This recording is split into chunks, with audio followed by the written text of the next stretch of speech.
Memang sampai lumpega iban cara tak penit pengangguran nyo ke kartu ate. Dan alhamdulillah tak pegang. Harapan untuk pemimpin Aceh. Dahulu kami berjuang dengan harapan besar, Aceh yang makmur, adil, dan bermartabat. Kini, setelah damai tercapai, harapan itu masih sama. Kami, mantan GAM, ingin hidup di Aceh dengan martabat, sebagaimana mimpi yang memotivasi perjuangan kami dulu. Namun kenyataannya, rasa itu perlahan memudar. Keberpihakan pada rakyat kecil terasa begitu jauh, janji-janji perjuangan seakan tenggelam oleh ego dan keserakahan. Wahai pemimpin kami, jadilah penjaga harapan itu. Satukan kembali hati kami seperti dahulu, ketika perjuangan untuk Aceh adalah tujuan bersama.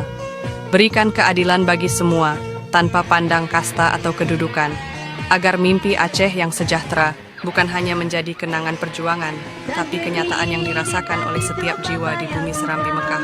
Dukung channel ini dengan hadiah di kolom komentar. Dan dengan membeli produk snack viral dan tas keren beli 1 dapat 4 di keranjang kuning ini.